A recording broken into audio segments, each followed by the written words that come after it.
Hello, everyone. Welcome to episode 147 of the Terminal City FC podcast, part of the Area 51 Sports Network. Josh Ray joined alongside Nathan Derrick as per usual, talking all things footy. And yeah, we're back on the live cams, live streams, whatever you want to call it, on the Area 51 Facebook, YouTube, and Twitter pages. So if you're watching, hello to you. And got a lot to talk about on this show. But first, as always, starting with the Vancouver Whitecaps. So another road win. That's 7 road wins for the Vancouver Whitecaps. And Yeah, that ties an MLS record with a dominant performance over Austin FC last Saturday.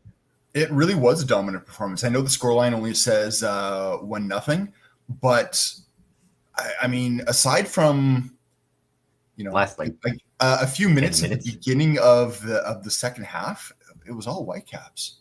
Yeah, and aside from the 10 minutes of stoppage time or whatever it was, yeah, it Yeah, was pretty which much I mean, all that's to be Whitecaps. expected when you had two different players down with head injuries. So I wasn't surprised about that. Yeah. It could have been more, but it was only 1-0. Could have been at least two. Ryan Gall did score a pretty nice goal just before halftime, but VAR said Ranko Veselinovic was a tad offside. You know what? It's very very tough. Um, I think it's the right call. If we're going to draw a line somewhere, you have to draw it at the line of the body. And yeah, the guy's hand wasn't quite as far as Renko's body was leaning forward. So yeah, Yeah, he was. offside. It sucks. It whether or not it influenced the play or not. I mean, Renko did touch the ball, so Yeah, and Whitecaps were pushing and pushing. They were winning the ball battles, and something I've always wanted to see from them. A lot of them were trying to shoot from distance, and of course, one actually did go in with Pedro Vite's beautiful goal in the 70th minute. Vite actually had another shot from distance in the first half, a ball that he controlled really well off the half volley and took it off on the second touch. Just went shy of the post and by Stuver, but a lot of those long shots, Kubas had a Yep, long even shot Gubas. from about 25 yards out. It's something that we don't see that often, but you kind of hope that it happens, especially from the midfield. We've seen what Sebastian Berhalter has done over the past couple of seasons from distance. Vite has shown he's done it before. He doesn't get on the score sheet that often, but when he does, they're bangers. Yeah, Uh, it's it's that mentality of don't look for the perfect shot because just take the oftentimes shot. it's never there. Yeah, and great one to play with Ryan Gauld for Petrovita to beat Brad Stuver. And yeah, a lot of the passing was pretty good in this game. Andres Kubis was, himself, and got to give Yep. credit to Ali Ahmed, who was also playing in the midfield too. Yeah, Ahmed looked really good. At towards later periods of the game, he did move off towards the left, but I was really enjoying how Ahmed, Vite, and Fafa Pico would link up on the left. That left side with those three players was very dangerous. I asked Ahmed after the game about that relationship with Vite, and he was actually uh, pointed it out in particular even earlier in the questioning about how much he enjoys playing on that side when he's got those guys on that side with him. There just seems to be an innate understanding that's developing. And I think in that Austin game, you really, really saw it. Yeah, we really saw the understanding between Ahmed, Vite, and Berhalter and Kubis. Pretty much the entire team had a game plan and Yep. they executed it.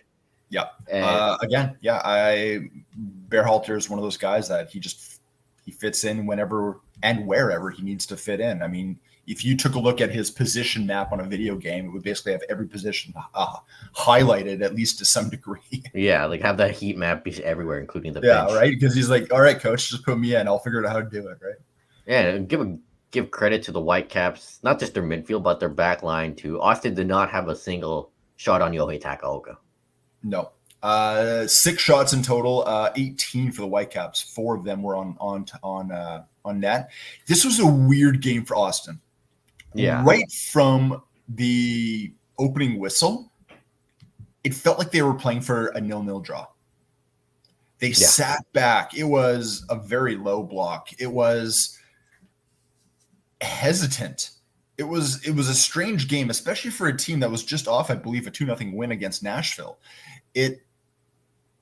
They gave the Whitecaps a lot of space, and to their credit, Whitecaps took it. I mean, they were the dominant team. They were the team with the most possession, and this is away to Texas in the humidity and heat. You know, Whitecap, we're not used to that. Yeah, the Whitecaps don't really have the best record down against the Texas teams. This was they adapted well to the situation they were given, and overall, it was just a good game from just about every player. Got to give credit to Ryan Raposo as well on that right side, and Matias Laborda with him running up the pitch and trying to cross.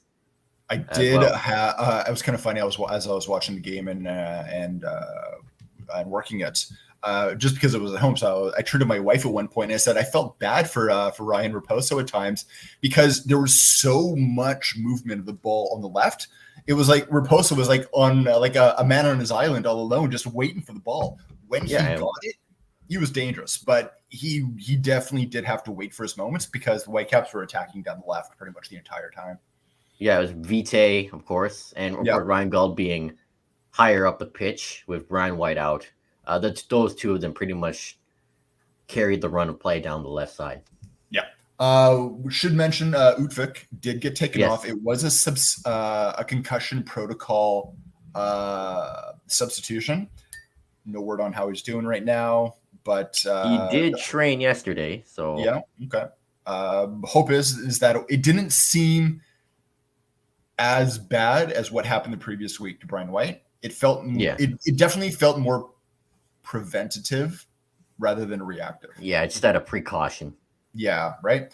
So he was taken off just to make sure. Yeah, it was one of the rare times you see Utvik without his helmet that he wears. Yeah, without the Peter Cech helmet. And yeah, Brian White, I did see him yesterday when I went to training. He was in the gym. So he wasn't training. So he is on gym training. He's not back on the pitch yet. Yeah, he's still in concussion. Levante Johnson is though.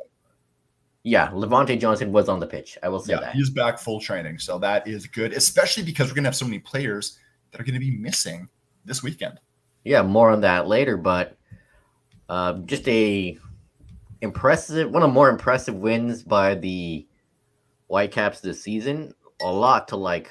This ties a record from, and I'm trying to remember, it was either the 2015 or the 2016 season. There's still a few away games left to go. I think we got 9 games left in the season, I believe. Yeah. I think we're more heavily stacked on home games now. We played more away games earlier in the season, but there's a chance to beat the record. So, why not? Why not? And yeah, it's very impressive that the Whitecaps have been making the road their away from home this season. And there's so many years where the road was just heartbreaking to watch. Yeah, I mean, there were not too long ago, like 2 years ago, the Whitecaps got obliterated in Austin. Yeah. Times have changed. Yeah. Well, Austin has changed too. Yeah, Austin has changed too. So that's that. And there was a certain tifo by the Verde Day supporters from the game on Saturday. I didn't really see this, but they had a "Don't mess with behind trans." One of the nets, yeah, the "Don't mess with trans Texans" tifo. Yeah, word out of Texas is that the supporters groups had to fight with the club to get that in the stadium. A lot of this is in reaction to a lot of the laws that are coming into Texas that are going to be really, really restrictive, especially to trans people. So, yeah, I mean, as far as tifos go and as far as messages go, and of course, it also sounds very Texan, but it's one that's been making the rounds on social media since. A lot of people have picked up the photo of it, and it was, I think, a nice thing to see.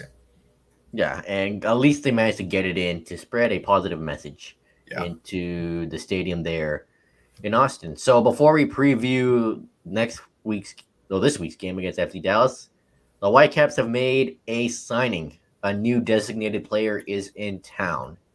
Yes. And that is Stuart Armstrong, midfielder, former Dundee United, Celtic, and most recently Southampton. And as a result, Luis Martins left the club on a guaranteed buyout, so the international spot is Armstrong's.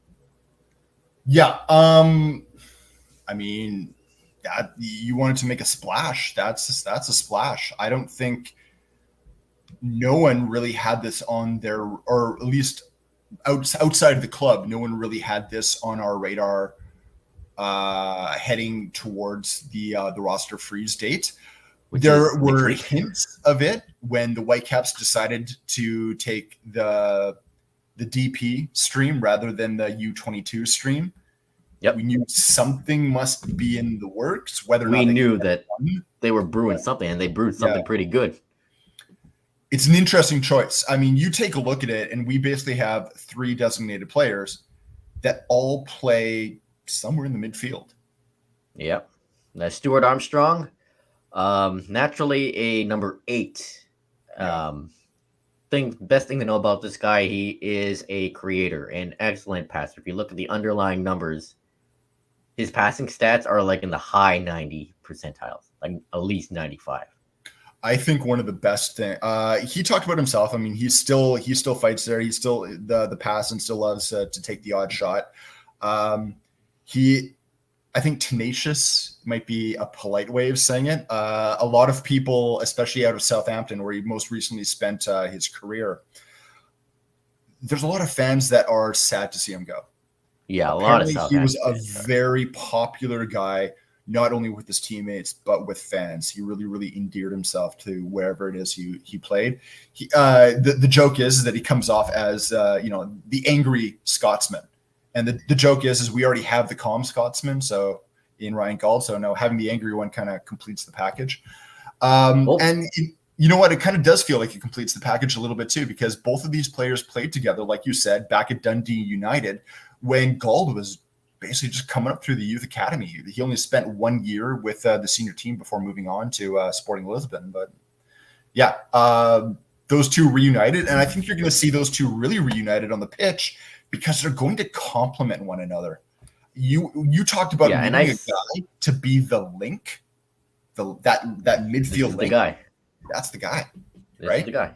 I said they need someone to create service with Gauld or for Gauld, and Stuart Armstrong fits that like a glove. And it's also a different sort of creator than Pedro Vite. Vite sits deeper, right? Armstrong's not a deep line playmaker. He's not, right? I mean, he's a pinch. You need him back there, sure, but the Whitecaps have enough players that can go back there. He's an astute pickup, wooed by more than a few other clubs, including Brentford, which he had a trial at him after his contract finished, and he was no longer picked up to go further. But yeah, we talked to him yesterday. He decided Whitecaps, after talking with Ryan Gauld, talking with Axel Schuster, being pestered from a distance, but not too much, talked about it with his family. And then after that, once he had his family on board, it was an easy decision.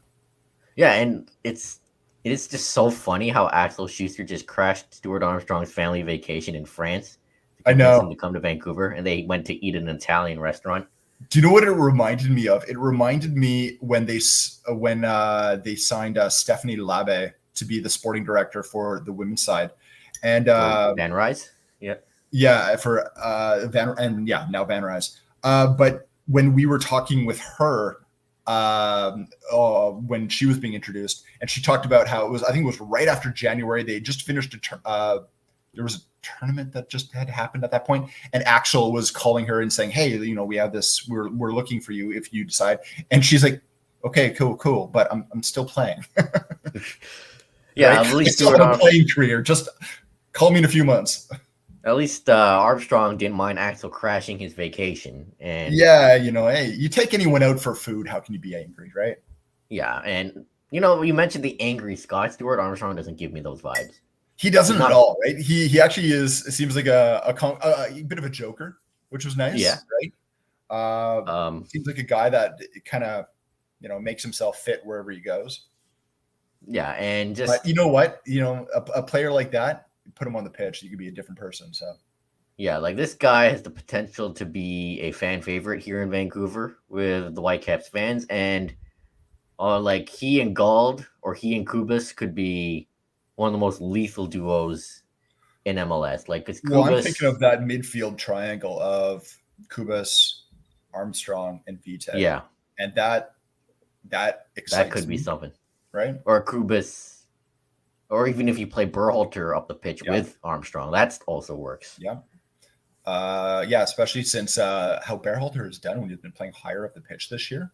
Yeah. Nice. Like, Kubas can do the defensive tracks because Armstrong doesn't really have the best defensive numbers. They're not Well, that good. he doesn't get back. Yeah, he doesn't track back. Yeah. And Armstrong could be the kickstarter for the attack because his long balls and progressive passes into the penalty area sky high. Because in the championship with Southampton last season, no one had more balls into the penalty area than him. I think the one thing that we have to kind of temper expectations with is we have to remember this is a mid-season signing. Yes. He's only going to get 9 games. I don't think he's going to get 9 games because we've got to wait on visas and all that. So I doubt he's going to be playing this weekend. I mean, look how long it was taking for Idir Ocampo to get his visas and all that sort. He trained yesterday. He is not going to get a lot of games. It's going to be tough to evaluate what he does. I hope fans kind of consider this season a bit of a wash for him. Yes, we hope that he gets match fit, he gets going, he helps in the playoffs. But I think where he's going to really, really make his mark is next year. Yeah, and this was right. That's just talking about making a signing for next year. And yeah, I mean that's just the way MLS is when you have barely a quarter of your season left when the window closes. So yeah, and that's the way it is. He's said he's fit, but not match fit. He did have the trials with Brentford, so he wouldn't have played a competitive match since the Euros with Scotland, and even then he admitted that he came off the bench. He didn't actually get a lot of minutes. Yeah, so, he only played like 10 minutes against Hungary. Yeah, there you go. So I mean, really, he hasn't played matches and since the end of the English calendar, football calendar. Yeah, he hasn't played since the championship final, which Southampton won and got promoted to the Premier League. And yeah, you talked about that, Ryan Gauld obviously had a big part in his move coming here. Talked to his wife. He has a 3-month-old daughter, and the kid traveled way more than he has. I will fully admit, having a kid, if 3 months old, if they weren't moving with you, that's so close. That's a bit of a deal breaker right there. Like, I don't know if I can do that. I think it sounds like what the plan is eventually they're coming to Vancouver. Yeah, they're coming. They're not here. We should mention, the contract goes through to the end of the 2026 season.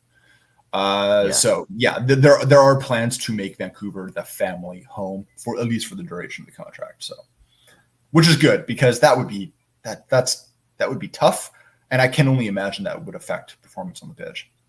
Yeah, and Vanni Sartini talked about yesterday that the 8th is where he sees Stuart Armstrong, but don't be surprised if he plays on either flank or off the pitch because he's played. Yeah, he did say that he can be an attacking midfielder as well. Anyway, Stuart Armstrong, welcome. You join a bit of a list of Scots. Yeah, of course, Gauld, Kenny Miller, Andy O'Brien, Barry Robson. Yeah. Speaking of angry Scots, that was an angry Scot. We all remember a certain penalty kick. And take it. Yeah, and Armstrong, he did go on the pitch at UBC, but he just did jogging with Adekugbe and Ocampo. Yeah. Today he'll get a full session. Yeah. Today he'll get his chance to show the coach what he can do. Yeah, and I think I mean, I wrote about this last month after the main window closed. I wrote about maybe they can take a look at this Stuart Armstrong guy, and I can't believe my wish came true. Yeah, it's so funny when people would put out the lists of all the people that were still free agents, because those are the only people you can sign, with the window being closed. And yeah, his name's been there. It was kind of funny. I will say this about Axel: he doesn't necessarily do anything very quick. No, and this did not leak until like the day I before. like that though. Like I think it's rare that you find someone in that position that is that pragmatic, like that willing to just like say, like, look, if we're going to actually look at this as a project, it's not like a project where we have like a window like this and it's like get everything done all at once, right? Like we're not going to rush this because that just is, it's sloppy. It's a project that has multiple pieces in play, multiple things moving. Some are concurrent and consecutive. It's basically I'm imagining Axel's office, and there's like one wall is just taken off by this gigantic Gantt chart of personnel movements.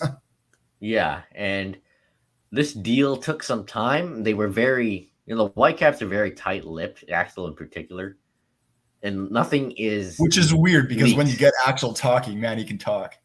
Yeah, nothing gets leaked until it's done or close to being done. Yeah, exactly, right. Yeah, But and I I like this think for signing a lot. anyone, I think for any of the fans who thought this was kind of a lackluster transfer window, more players out than players in, I think this kind of gets a few people back on board. Yeah, and it proved me wrong, proved everyone else wrong. If Yeah. you look at Whitecaps fans on social media, I don't. Pretty positive. Pretty It's very, positive. very, very, very positive. People are very Well, excited. Eddie Ocampo is a bit of an unknown. He's got a high ceiling, but let's be honest, he's not there yet. He's an understudy on the right-hand side, right? So yeah, right. So Eddie Ocampo, this is one for now. This is a signing for now.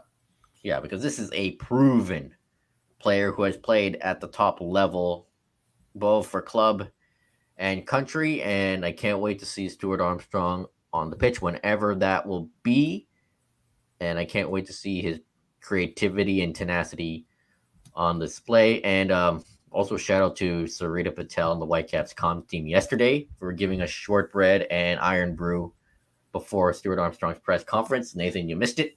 Oh, shortbread. I like shortbread. Well, the shortbread was delicious. The iron brew, though, I drank like blame the British Columbia or the Vancouver education system for having only a 45-minute day for my daughter's school, and I had yeah, and man, that iron brew, like I get why God loves that so much, and why all Scots love that so much, because that thing, I took 3 sips before the conference started. I had a sugar rush for the first time in like over a decade. Oh, really? Yeah, it's like so, Scott's Red Bull or something. Just I thought it was an alcoholic drink, but it's actually a soda. Oh, okay. Yeah, Iron Brew. There's a place, I forgot what it's called, near the training facility that sells that kind of stuff. It's pretty good. All right. So yeah, once again, welcome to Stuart Armstrong.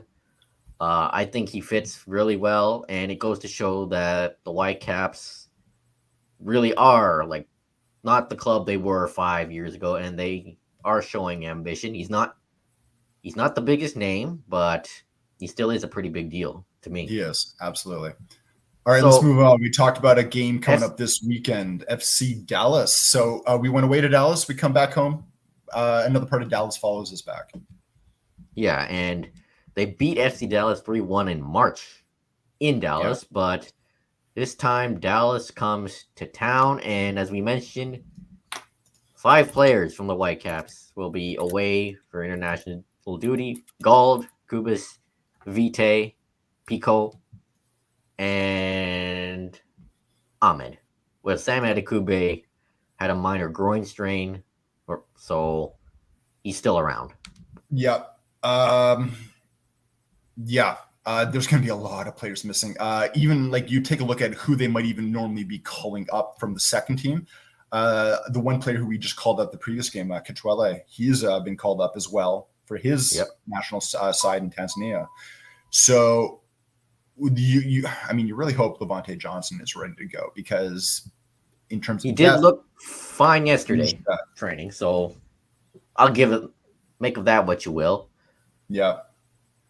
Yeah, and this is a big test because the squad is stretched thin with all these players out on international duty. And no, I don't think I'm pretty sure Ocampo, Diver who's also back, and Stuart Armstrong, they won't start, but it's possible that they come off the bench. But expect someone like a Levante Johnson to start, or like a Sebastian Berhalter. I think it's also going to be really, really interesting, because we're going to see players like Petar Musa, who are now up to speed. They weren't just kind of breaking in when we first played them. Dallas also has been busy in the summer transfer window. They've got a player, Manuel Kefamana, on loan from Maccabi Haifa in Israel. He won't play because he's on international duty. He is on international duty. With Angola, the one thing is they're dealing with some injuries in that midfield, so they're going to wish they did have him. But yeah, he is there as well. They also did a trade with Montreal and brought in Ruan from Montreal, right back, I believe. Brazilian right back, yeah. Very, very cheap. It only cost $50,000 in GAM in terms of a trade. By a lot of people that follow FC Dallas, a bit of a strange trade by any measure. Right back isn't really something a lot of people were looking as a necessity. But so they have made a couple of movements, bringing players in, but not really anyone leaving, as far as I can tell. Yeah, and I'm just looking what their last game was. They won. They lost to Colorado at home 3-2. Oh, they lost. You're right. Yeah. And they've played some high-scoring games last couple. Yeah, they lost one. Yeah. And they beat DC United away 4-3. Yeah, they did go out in the group stage of League's Cup. Yeah, and not the most. And then before that, at the middle of July, quarterfinals of the U.S. Open Cup, they were out. So they were one of the teams actually participating. 9-6-12 record so far for them. 33 points, 11. 11th place, and they're going to be a team that's hungry because they want to get into at least that top 9. They are 3 points shy of that right now. So yeah, they didn't have the best start this season, but Whitecaps, on the other hand, I mean, I know they're only in 5th, but at least 2 games in hand on 3 of the 4 teams above them. You close up that gap. I mean, you're looking in that top 4 very easily. Yeah, and of course, games in hand. And it's not going to be easy with all those players missing, but Dallas will have some players away too. We mentioned Manuel Kefamana. Patrickson Delgado will be joining Pedro Vite for Ecuador. Carl Sainte joins Fafa Pico with Haiti, and their goalkeeper Martin Pais will be representing Indonesia. Indonesia, interesting. Yeah, I didn't know that he was Indonesian. I did not either. Oh, he's Netherlands born, but Netherlands born, but I guess he is. Yeah, after his grandmother. There you go. Cool. So the depth will be tested against Dallas, and 3 points would be huge because it would increase the chances of finishing in the top 4, and will be a busy place for what feels like forever since they last played a home MLS match. I think it's been like 42 days or whatever it was. So, good to be playing back at BC Place in MLS, and got to improve that home record because as we talked about, the away record has been great in MLS. The home record hasn't. No, it hasn't been. It hasn't had that fortress feel as it's had in previous years. Yeah. So Whitecaps FC Dallas this Saturday. Yeah. For some Canada news, kind of regarding the Whitecaps, since Sam Adekugbe had that minor groin strain, he's been removed from the Canadian men's national team friendly roster because of that. And CF Montreal's Nathan Saliba, defender, has been called up. Yeah, Saliba, first call up for the national for the top side. He has previously represented the U15s. So yeah, Justy Marsh taking a look at some new blood yet again. Yeah, and Saliba is a player with potential. He's growing. He's only 20 years old. Yeah. So this is going to be big opportunity for him. Oh, sorry, he's a midfielder, not a center back. But no. So far, he's shown some growth with CF Montreal. Yeah, which is good because CF Montreal could use some help. Yeah, and Montreal, he's been a prominent starter for them too. So he has. I know he went on loan to their second team, I think a couple of years ago, but I think for the first team, he's got at least 40 odd appearances over the past, say, 3 or so years. Yeah. He's been around. So sticking inside Canada, League One clubs for next year's Canadian Championship are now known. From League One Ontario, Scrossapi FC, FC Laval from Quebec, Scottish United from League One Alberta, and of course TSS Rovers from League One BC. Yeah, really, really good. Scrossapi, I believe this is their second year in a row. Laval, we know have been in. They weren't last year, but they've been up here before. TSS Rovers. Yep. The nice one is to see Alberta included in this. I think for the first time because they just have now had their first official season. It will be nice when you see not 4 teams, but 5 or 6. I mean, there's the talk about a League One Prairies, which would be Saskatchewan, Manitoba, Atlantic with the provinces over there. You get those up and running. I mean, League One football, coast to coast. That would be really nice to see. I don't know. You need like a team in Whitehorse that joins maybe League One BC and one in Yellowknife that joins League One Alberta. That would be cool. Yeah, although where are they going to play since it's so damn cold most of the night? It's the summer. It's fine. I've been to Whitehorse. It still gets up to plus 30. Oh yeah, that makes sense. And again, TSS Rovers for another year. They've been in the Canadian Championship this year. And they're making it their home, right? Yeah, and it's good to see teams like this play in this competition. Absolutely, it gives them more exposure. Like you get to see these guys play on one soccer. Yeah, and the other local team, Vancouver FC. Well, they was kind of a tough ass to win in Ottawa, but they're could have been better than that. A trend a little bit. Could have been better than that.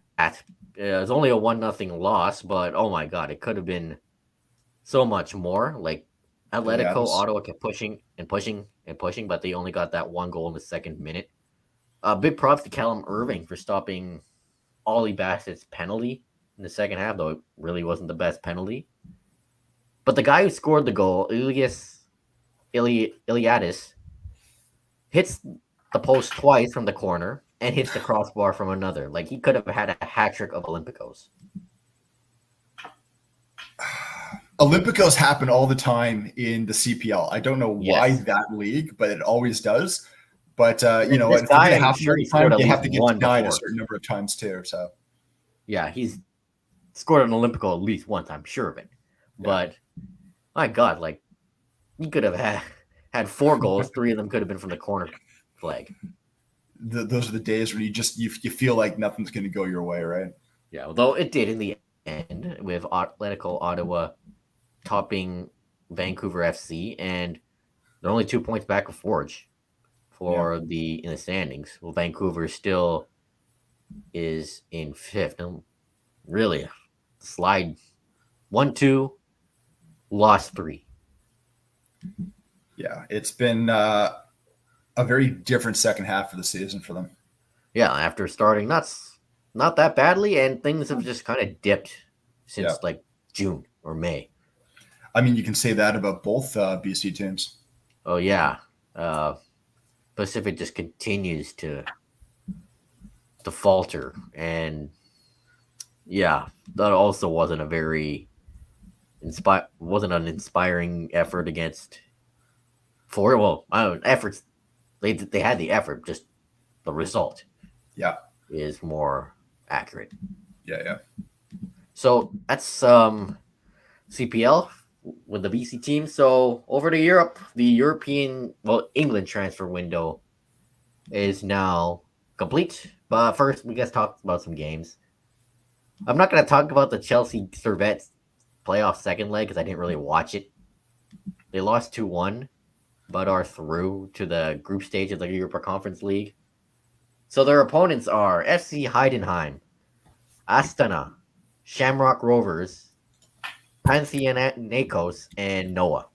Yeah, the club is just called Noah, FC Noah, based in Armenia. And they were just founded in 2017. That's the Conference League for you. So they did play Crystal Palace last week, and this is a very interesting stat. For the first time since 1995, these two teams drew, which is very hard to believe. And Chelsea have beaten Crystal Palace like 8 times since 2017. That streak ends. Fortunately, it was a very dominant first half. Like Chelsea were all over Crystal Palace, winning the ball back, great transitions. Nicholas Jackson scored a tap-in, thanks to Madueke and Cole Palmer orchestrating the counterattack, but it could have been much more. Madueke missed a couple good chances of his own. Jackson also could have had some more, especially in the second half. But Dean Henderson was on his game. Like the shots Chelsea took on him, he came up big, and there was nothing he could have done on the Nicholas Jackson goal. Yeah. They looked fluid. They were solid with their pressing. Second half, they started almost the same way, but after Eze scores, the momentum just died. And nothing Robert Sanchez could do about that one because that was just a golazzo from Eze. Then Palace just started to adapt to Chelsea. They played the low block. Dean Henderson continued to stand on his head. And Chelsea's like the momentum, the whatever fire they had in the first half was gone. Like the goal killed their confidence, basically. Though Nicholas Jackson had a couple of good chances at the end, including one that was stopped by Henderson. I'm not going to slander him too much on that chance because that was just a tough angle to score from, and Dean Henderson stood on his head. To me, Dean Henderson was the man of the match for both teams. Fair enough. I think the substitutions could have been made sooner. Like Nkunku came on the 88th minute or whatever. He could have came on earlier. Neto probably should have stayed on. And there were just some sloppiness with the passing in the second half. The build-up didn't look as threatening. And Palace did get some counter attacks on their own, but credit to Wesley Fofana, Levi Colwell, and Robert Sanchez for stopping them. Joao Felix did come off the bench. So did Mudryk, but they didn't really do much. But Moises Caicedo had a good game, made some good blocks and tackles and passes, but his partner, Enzo Fernandez, he was overhitting, underhitting, and he couldn't even make a basic ground pass. It's like this guy forgot how to pass. And passing kind of tough in his position. Yeah. And this time there is no excuse. He's recovered from his hernia surgery. He's playing where he should be. He's not playing behind the striker. It just wasn't it against Crystal Palace and what hasn't been it in the 3 league games this season. And I think, not including the Servette games, he had one good half, and that was the second half against Wolves. So it just hasn't been in good form. And the thing with Enzo is he's not a defensive guy. He's a passer. He's like the Jorginho type player, like a Pirlo, but without the defensive pedigree. That's what he's supposed to be, but Not even his passing is good. So maybe it's time for him to have a rest, though it's kind of hard when Romeo Lavia has a hamstring problem. It's also tough to put a guy that's 105 million pounds on the bench. Yeah, and it's not ideal to start Kieran Dewsbury Hall because Dewsbury Hall was meant for the bench and to come off it. And I don't know, maybe he's not adapting well to Enzo Maresca's system. The other players have. So why can't he? We'll see if he can reset his batteries after the international break. Okay, then. The transfers. So Victor Osimhen, I don't understand. I do not understand Chelsea. I don't either. Victor Osimhen is not a Chelsea player. He's not a Napoli player, but he's a Galatasaray player. Who would have thought? I don't think FIFA or Football Manager could even generate this transfer. Oh, man. So it was clear Osimhen was not going to take a pay cut. Clear. But Chelsea kept lowballing him. And they wanted to pay him like $150K a week. He's already making, what, 3? He wanted like $300K a week. Yeah. And I get it. Chelsea, since they're not in the Champions League, want to protect the wage structure. And since they aren't in the Champions League, didn't get all the bonuses. Yeah. And I get Osimhen wanting a raise. But especially if you're going to the Premier League where, it's supposed to be the land of money when it comes to football. Yeah, well, other than the Saudi Pro League, but yeah. Oh, like why did this drag the deadline day when it was clear that they weren't going to come to a bargain? Other options were available. Ivan Toney was right there the whole time, but he's off to the Saudi Pro League. Good luck to him because he can't gamble there. But to me, everyone's at fault for this whole thing. Chelsea for lowballing, and even though it was clear Osimhen didn't want to take a pay cut. Osimhen I can't really blame him for not taking a pay cut because, 1, he's a world-class striker. 2, he was the African Player of the Year, and he deserves a raise. But why did he extend his contract last year when he knew he wanted to leave? Sure, there was the release clause part, but extending that contract and getting that raise just handcuffed him. And Napoli and Chelsea. And I think he needs to fire his agent because his agent kept blabbing on, but he's not going to take a loan. He's not going to take a loan. Then he goes to loan to Galatasaray. So I'm not too upset that Osimhen is not a Chelsea player. I'm just upset this dragged on and on and on and on and just hit a dead end. And Osimhen isn't playing in Turkey on loan. But Fabrizio Romano has reported that Chelsea are still interested and it's possible they could sign him in January. I think just let it go. Just let him go. Let it go, bro. It's over. And it's time to trust in Nicholas Jackson. Because as frustrating he is that he can't stay on side and finish one-on-ones, he's proven that he could be a capable Premier League striker and looks like he's on the verge of becoming a very good Premier League striker because he does the right things. He just needs to be more consistent and get the little things done. So this should be big for Nicholas Jackson because he's the guy up top going forward. And the hate is just too much. And let's back the guy. And he needs the support. Okay, the other signings. Jadon Sancho. This is the weird one. A lot of them are weird. This is just weird. I wanted this guy at Chelsea like in 2020. Better late than never, I guess. So he goes on loan to Chelsea from Man United with an obligation, which will be a £25 million fee, which isn't bad at all. But it's just a weird signing since there are so many wingers. Like, where is he going to play? Yeah, depth's good, but it's just too much. Yeah, It's especially with paying for it. It's a blessing and a curse. And he did take a pay cut to join Chelsea, just like Joao Felix. Well, he just doesn't want to play under Ten Hag. Yeah, and I just hope he changes his attitude under Maresca. For me, the jury's still out on Maresca. Tactically, it's worked. He's got the beautiful mind, but in dealing with people, no. And you put someone like Jadon Sancho in there, I don't know. To me, that's just a powder keg waiting to happen. Yeah, but Sancho, this is a chance for him to revive his career. And this is the club he cheered for as a kid. He openly admitted he was a Chelsea fan. He's from London. So, a new chapter, a fresh start.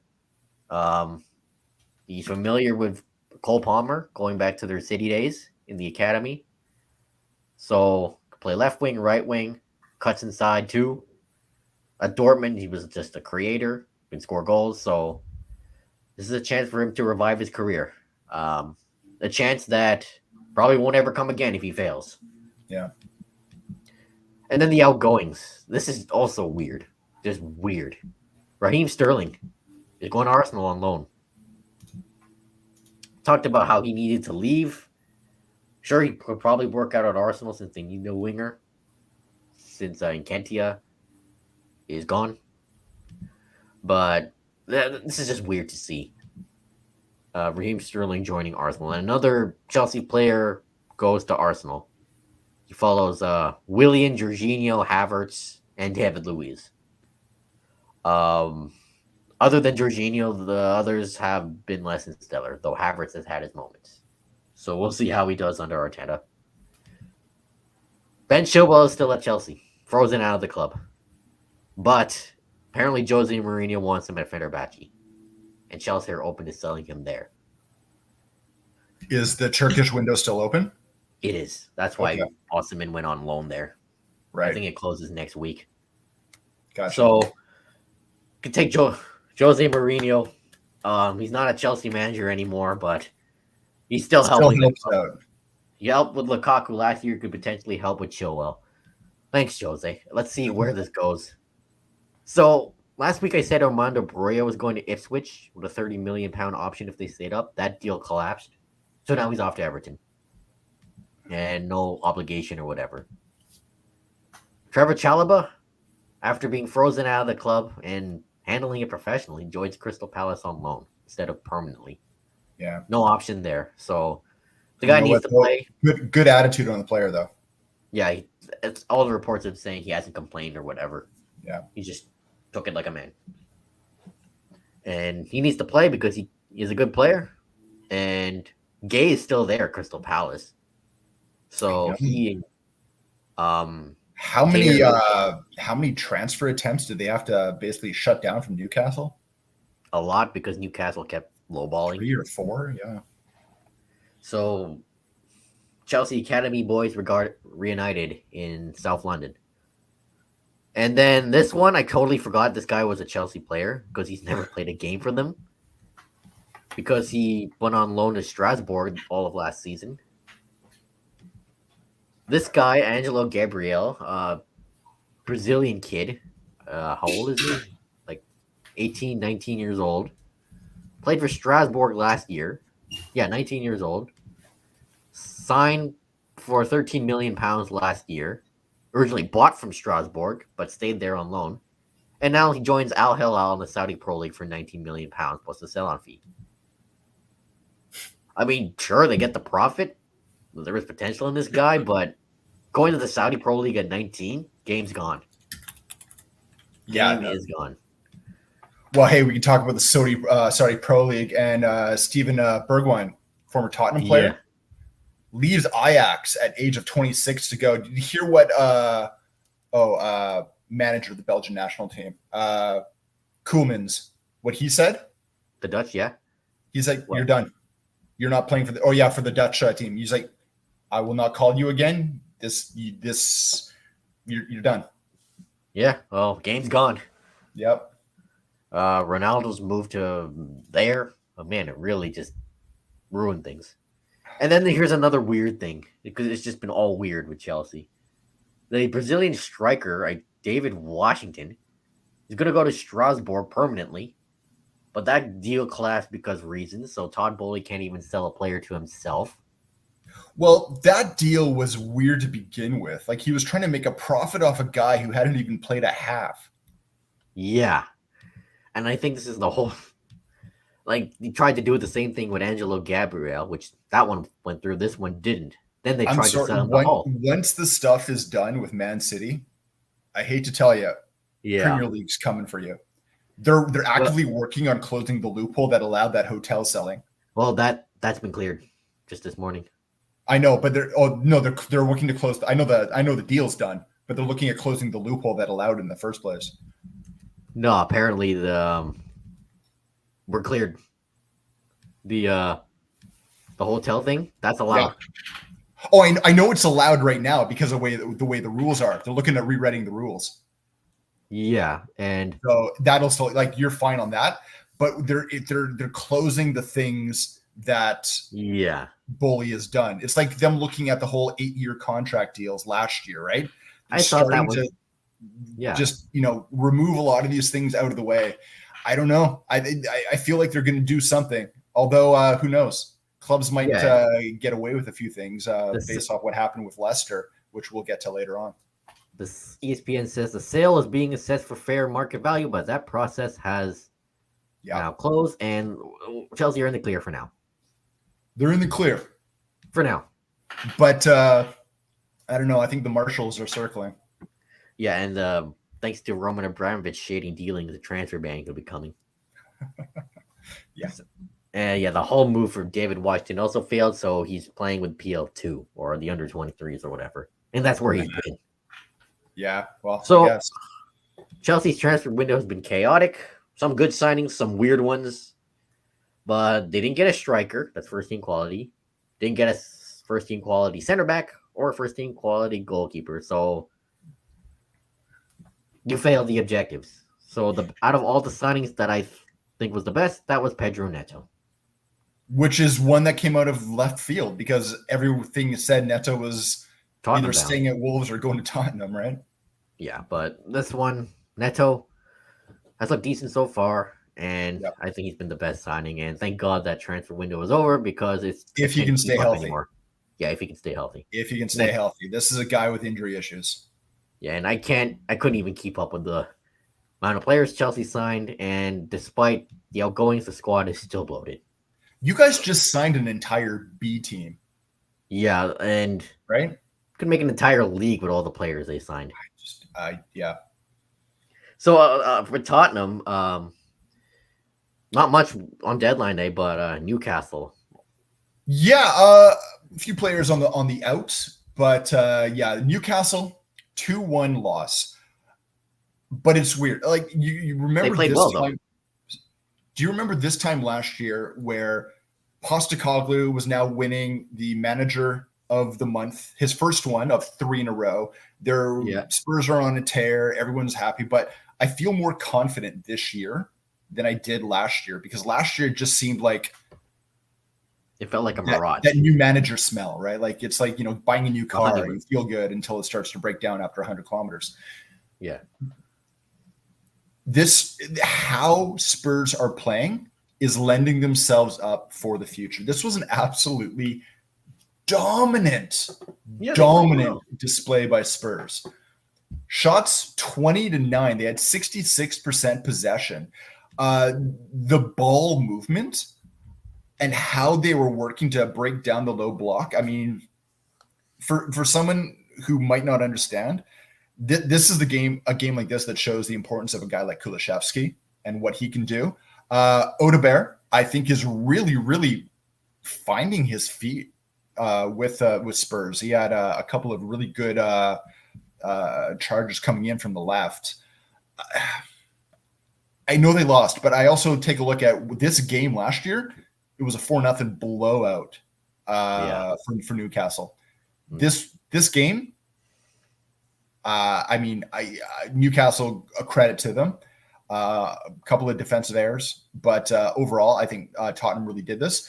Mickey Van de Ven sat this game, still just making sure he's okay. Raghu Dragusin came in, so we got to see him for the first time this season. Decent.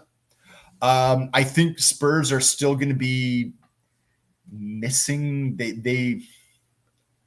I know they've got youth that can take a look at that center back spot, but the one thing they missed this season or this window was another center back. That's one thing they could have used, but I'm still optimistic. I'm still feeling happy with what's going on. You talked about the draw for Chelsea for Europa Conference. Spurs are in Europa. We've got starting at the end of September, Karabag at home. Yep. Then we go to Ferencvaros, AZ Alkmaar, Galatasaray. So we'll be seeing what Galatasaray is doing with Osman. Yep. AS Roma, Rangers, Hoffenheim, and Elfsberg are who we're going to be playing in their Europa League play.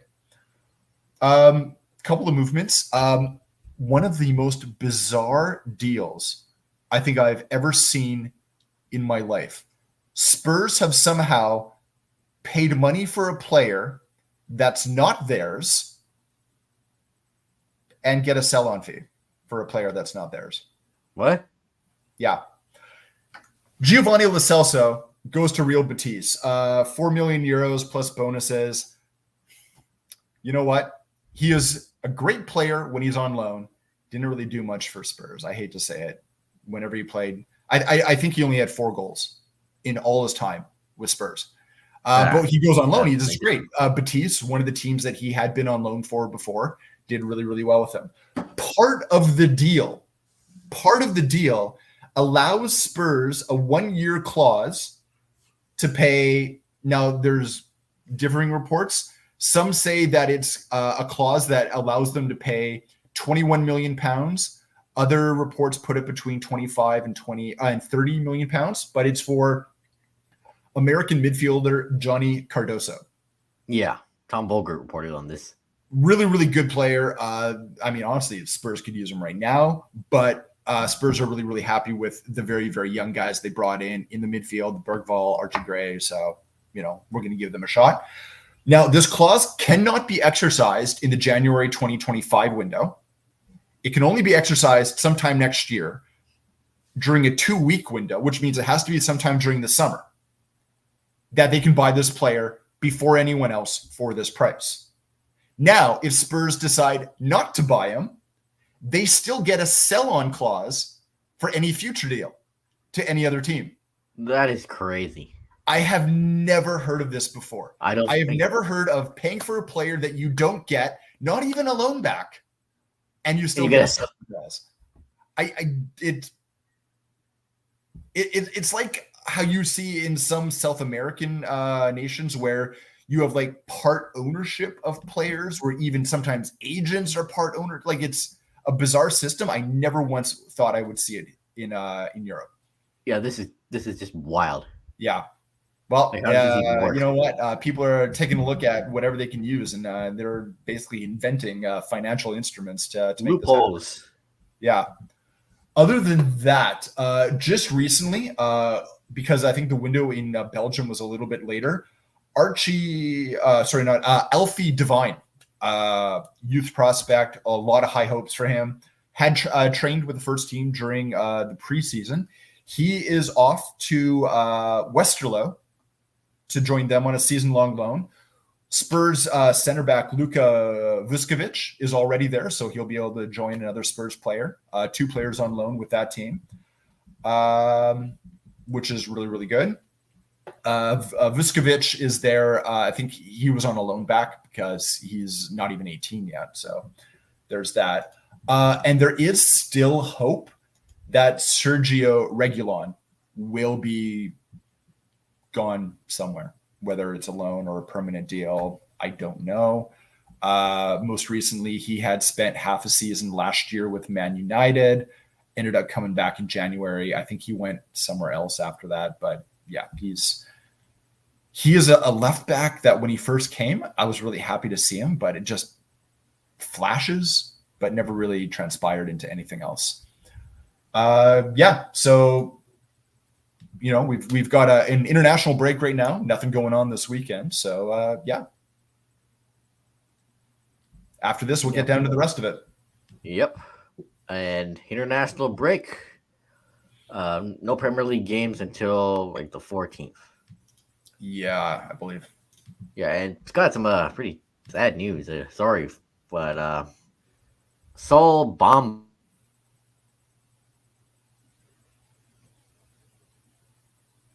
former Middlesbrough head coach of Adanaspor in Turkey, just hired last month, 2 months.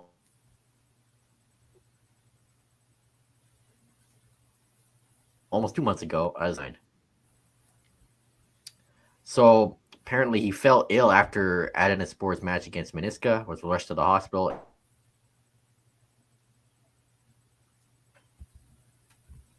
And history with cancer. Yeah. And only 39 years old. Yeah, and his wife revealed in this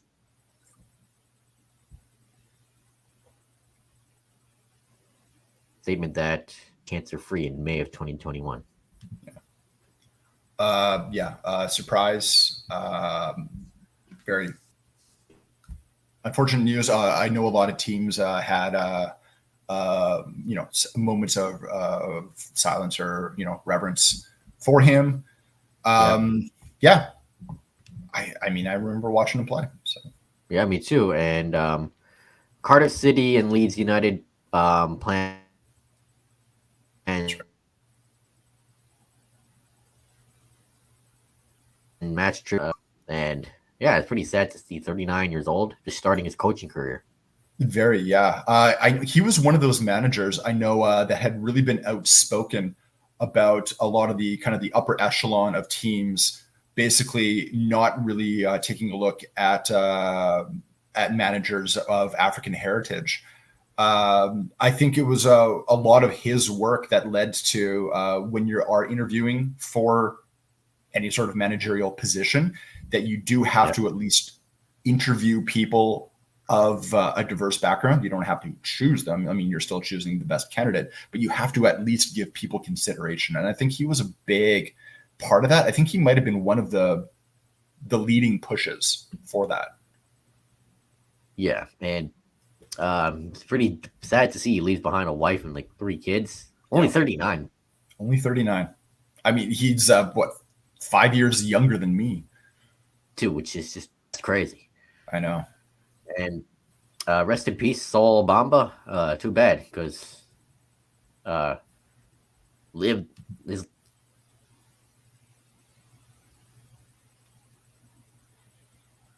dream as a footballer. So lighter news: Harry Kane wins the European Golden Shoe. Then I think you.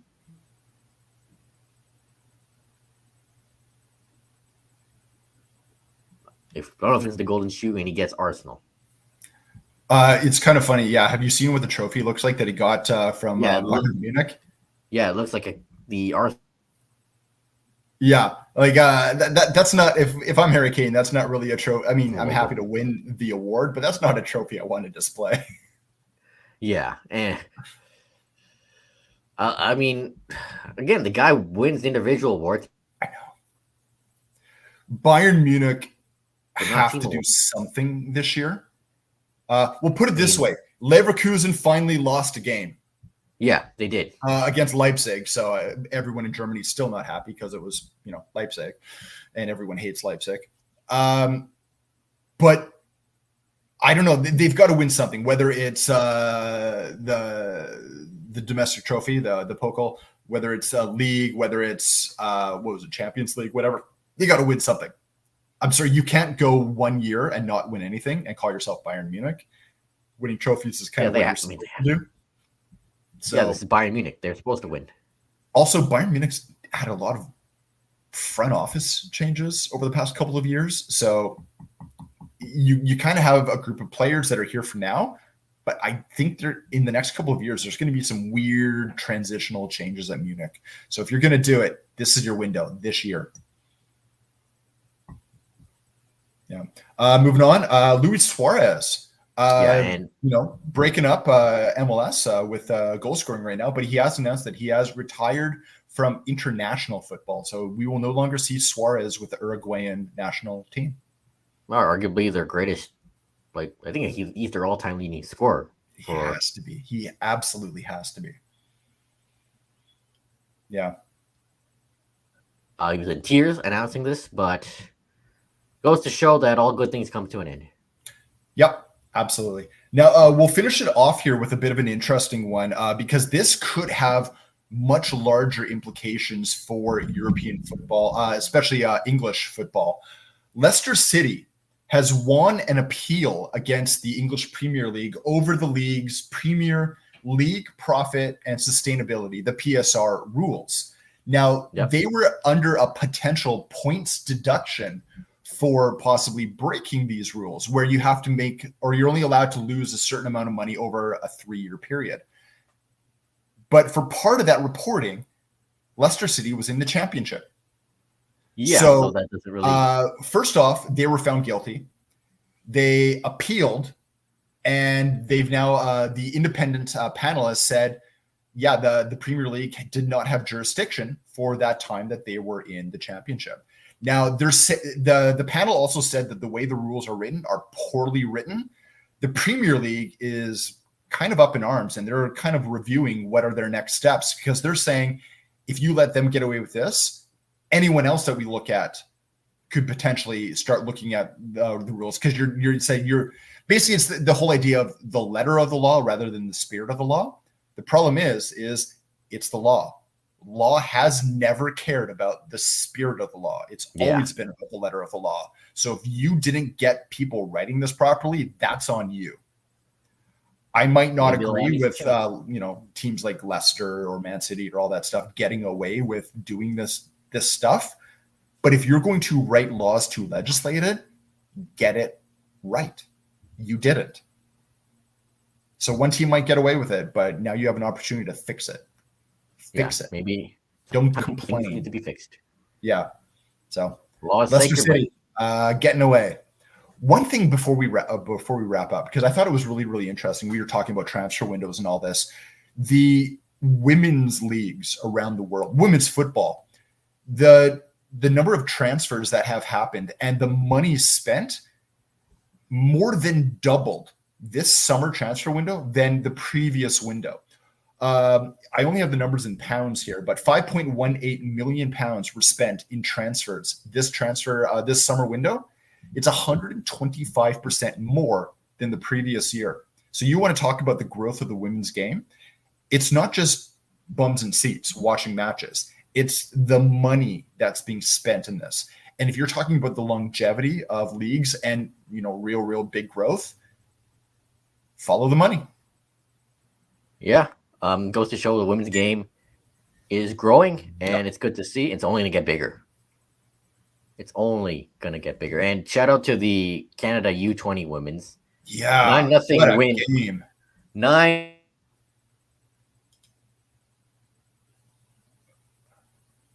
Another game you got to watch, because she apparently has more youth goals at the youth level than Christine Sinclair. Yeah, there you go. I think, what was it at halftime? It was already 7-0 or something like that. Something like that, yeah. Yeah. So that concludes this week's episode. Tell us what we're doing right. Tell us what we're doing wrong. Follow me on Twitter at JoshuaRay00. Nathan is at Anduric. Podcast at Terminal City.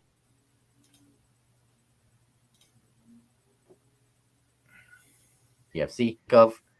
And shout out to everyone who viewed the live stream. We'll be back doing this every week. And that concludes this week's episode. Take care. Peace out.